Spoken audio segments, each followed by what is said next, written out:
Hello and welcome to The Big Story, where we'll discuss the top news of today and explain why it matters. I'm Dylan Ang, coming to you live from the Straits Times newsroom. Now, for our first story, more than 11,000 scientists from a wide range of disciplines have come together to declare that we are currently in a climate emergency. One of the solutions these experts from 153 countries are proposing: fewer humans on the planet. This is in addition to getting the world to replace fossil fuels with renewable energy. This is the first time a large group of scientists have formally labelled climate change an emergency. Here with us to discuss this is environment correspondent Audrey Tan. Hey Audrey. Hi Dylan. Thanks for being on the show. Now Audrey, how does this study differ from previous scientific assessments that has been published before? The main difference would be in the tone of the paper. So the science behind what they're saying is not new. So we all know the impacts of climate change, things like melting sea ice, lessening sea ice, melting glaciers, which are land ice, rising temperatures, growing concentrations of greenhouse gases in the atmosphere. All these have also been outlined in the latest study. Right. But what is different is the tone. So this is the first time that scientists have actually come together to declare climate change as a crisis. And the main reason for this is the previous reports that have been talked about a lot previously came from the Intergovernmental Panel on Climate Change.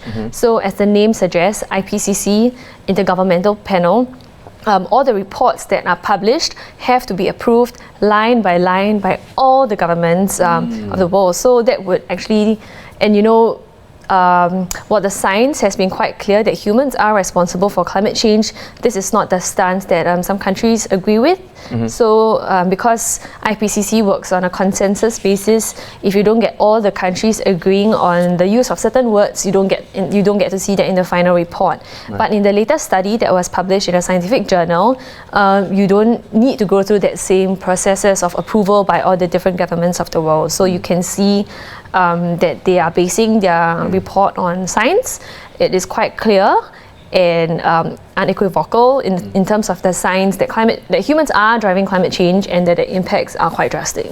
Right, so let's get into it. What are some of the solutions proposed by these scientists? So the scientists have put forward 6 broad policy proposals, and this is also different from previous reports because the IPCC reports, they do not prescribe policies. So they just lay out the science and they let governments decide what to do with that. So for this particular report, they have actually issued policy recommendations in 6 broad areas. But I'm going to zoom in on 2 particular areas because the authors have actually pointed out economic growth and population growth as one of the 2 key drivers of causing climate change.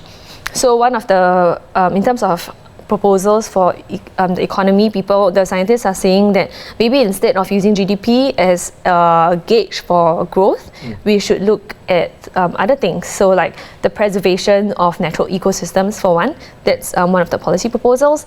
And for population growth, they are saying that maybe we should look at limiting population growth because humans consume stuff, and whenever you consume, you are causing emissions. So they are suggesting population growth be limited in a way that is also sensitive to human rights issues. So things like providing education for everyone, primary and secondary education, and also about adequate family planning that should be made accessible to everyone. Right. Thanks, Audrey. I think let's all do our part whenever and wherever we can. And I hope that we hope that the people in charge will take some action soon. So once again, thanks for coming on the show.